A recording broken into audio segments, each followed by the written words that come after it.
নতুন জায়গার উদ্দেশ্যে আমরা আবার ট্রেনে চড়ে রওনা দিলাম। এখানে পুপু আমরা ট্রেনে বসে পড়েছি। এখানে পুপু সবাইকে টাটা করছে।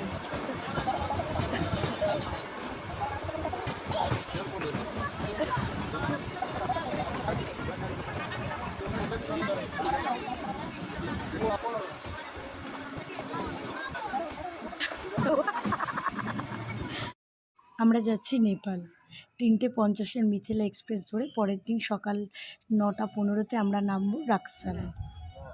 এখানে একটু রাত্রির হয়ে গেছে। পুপুর সাথে গল্প চলছে যে পুপু বলছে ঘুমাবে না, এটা নিয়ে একটু ঘুম পাড়ানোর চেষ্টা চলছে।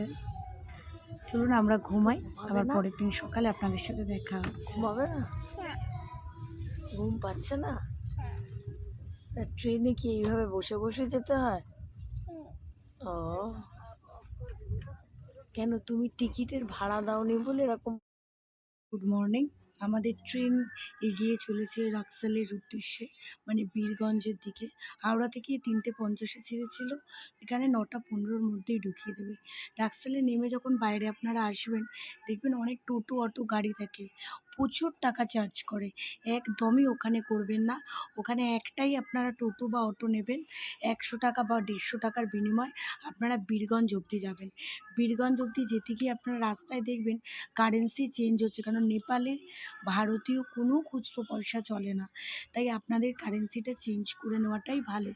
1.6 হিসাবে, মানে 100 টাকা 160 টাকা, এই হিসাবটা ধরেই আপনারা টাকা নেবেন 1.6-এ।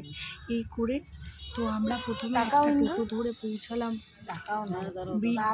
আপনারা প্রথমে একটা টোটো ধরে পৌঁছালাম বীরগঞ্জ। বীরগঞ্জ থেকে আমরা আরেকটা টোটো চেঞ্জ করে গেলাম কাঠমান্ডু, মানে যেখানে কাঠমান্ডুর আমরা গাড়ি ধরবো সেই স্ট্যান্ডে। তো সেখান থেকে আমরা কাঠমান্ডুর দিকে রওনা দিলাম। তো ওখানে যাওয়ার পরেই কিন্তু আর রাক্সালে যাওয়ার পর আর কিন্তু সিম কার্ড কোনো কাজ করবে না। তো আপনারা চাইলে এখান থেকেও সিম কার্ড নিতে পারেন, আপনারা চাইলে আবার কাঠমান্ডু বা পোখরা থেকেও সিম কার্ড নিতে পারে। তো আমরা প্রথমে গেছিলাম কাঠমান্ডুর উদ্দেশ্যে। তো আমাদের গাড়ি করে নিয়েছিল 800 নেপালি পার হেড। 800 নেপালি নিয়েছিল, 4 হুইলার 800 নেপালি। ড্রাইভার ভীষণ ভালো ছিল। তো এই করে আমাদের, আর অসম্ভব সুন্দর সিনারি। এই রাস্তায় চেকিং হবে আপনার, তো ওই দেখতে দেখতেই চললাম। তো প্রথমে যে ইনফরমেশানটা দিয়ে দিই, প্রথমে নামার সাথে সাথেই গাড়ি বলবে চলুন আমি নিয়ে যাচ্ছি, এই টাকা দেবো এই টাকা দেবো। একদমই না, আপনারা একটা টোটো বা অটোয় উঠবেন, উঠে যদি অনেকে থাকে তাহলে 20 টাকা করে বলবেন, তা নাহলে বলবেন 100 কি 150, এর উপর না। তো ওরা আপনাকে বীরগঞ্জ অবধি ছাড়বে।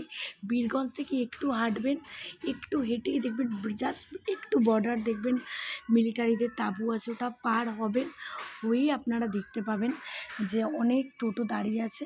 তো তাদের সাথে বার্গেনিংস করবেন যে আমরা কাঠমান্ডু যাব, তো আমরা গাড়ি ধরতে চাই, দেখবেন ওরাই আপনাদের নিয়ে যাবে, এর জন্য কোনো এক্সট্রা টাকা নেবে না।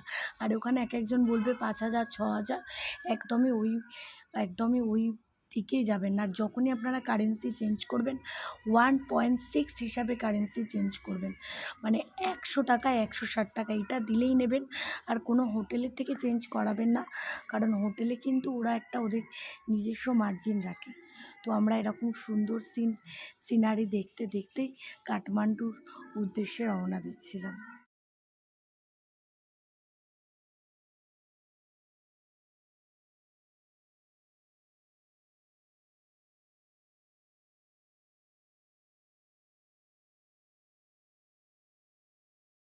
কাঠমান্ডু যাওয়ার জন্য আপনারা শেয়ার গাড়িও পেয়ে যাবেন। তো আমরা গাড়ি বুক করেছিলাম, আমাদের গাড়ি ছেড়েছে বেলা 12টায়, তো ওখানে গিয়ে পৌঁছাবে বিকেল 5টায়। এছাড়া রাস্তা খারাপের জন্য একটু দেরি হলেও হতে পারে, 4-5 ঘন্টা লাগবে। তো রাস্তায় একবারই ব্রেক টাইম দেবে, ও আপনাদের কিছু খাবার জন্য একবারই ব্রেক টাইম দেবে, কিন্তু ড্রাইভারের হাত ভীষণই ভালো।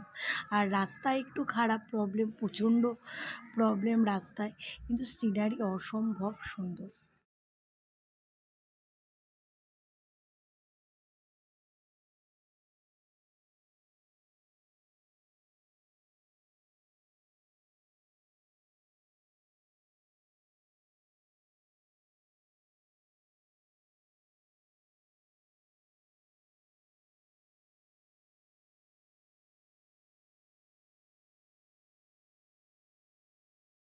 প্রকৃতি কি অপূর্ব সুন্দর শোভা, একবার দেখুন, চোখ জুড়িয়ে যায়। সব কিছু তো ক্যামেরাতে ধরা সম্ভব হয় না, কিন্তু অসম্ভব সুন্দর।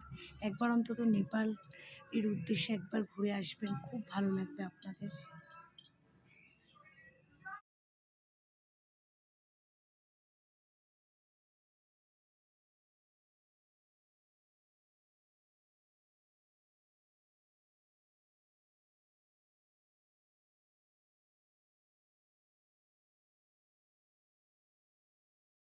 এই ভিডিওতে আপনাদের নেপাল সম্পর্কে, কাঠমান্ডু সম্বন্ধে, পোখরা চিতওয়ান সম্পর্কে সব রকম খুঁটিনাটি দেওয়ার আমরা চেষ্টা করব।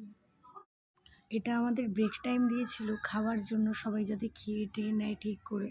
তো আমরা লাঞ্চ বলতে মোমো খেয়েছিলাম, কফি খেয়েছিলাম, আর ওই নেপালেরই একটা ডিশ, ঠিক মালপো টাইপের, তার সাথে ছোলা দিয়ে খায়, তো ওটা খেয়েছিলাম। কেউ আর ভাত বা ভারী খাবার খায়নি, কারণ যেহেতু অনেকটা রাস্তা জার্নি এখনও বাকি আছে, রাস্তা খারাপের জন্য যেহেতু আরও দেরি হচ্ছে, ওই কারণে আমরা কেউই ভাত খাইনি। এখানকার মানুষজন কিন্তু ভীষণই হেল্পফুল। কাঠমান্ডুরই এক বাসিন্দা আমাদের সাথে একসাথে গাড়িতে ছিলেন, উনি আমাদেরকে হেল্প করেছিলেন এই ক্যাব বুক করতে। কারণ আমরা কাঠমান্ডু স্ট্যান্ড থেকে যখন কাঠমান্ডু থামেল এরিয়ায় যাব, যেতে 15-20 মিনিট লাগবে, তো ওই ক্যাবটা আমরা কী করে বুক করবো? আমরা তো তখনও সিম কার্ড নেই। তো আমাদের যেমন কলকাতাতে ক্যাব বুক করলে ওটিপি লাগে, এখানে সেরকম ব্যাপার নেই, শুধু একটা স্ক্রিনশট লাগে। ইভেন যতক্ষণ না আমরা ওই ক্যাবে উঠেছি ততক্ষণ দিদিভাই আমাদের সাথে দাঁড়িয়ে স্ট্যান্ডে ওয়েট করেছিল। তারপর দিদিভাই আমাদেরকে অনেক হোটেলের নাম্বারও দিয়েছিল, কিন্তু আমরাই থামেল এরিয়ায় নিজেদের হোটেল নিজেরাই খুঁজে নিয়েছিলাম। এই যে দেখুন, আমরা কাঠমান্ডু থামেল এরিয়ার দিকে যাচ্ছি। থামেল এরিয়ায় আমরা চলেও এসেছি। আমাদের থামেল এরিয়ায় আমরা চলেও এসেছি। এবার আমরা নিজেরাই হোটেল খুঁজে নেব। তো পরের ভিডিওতে দেখা হচ্ছে হোটেলের বিবরণ নিয়ে। ওই দিদিভাইকে অনেক থ্যাংক ইউ আমাদেরকে হেল্প করার জন্য। চলুন আমরা আজকে হোটেলে যাই, পরবর্তী ভিডিওতে আপনাদের সাথে দেখা হচ্ছে। বাই।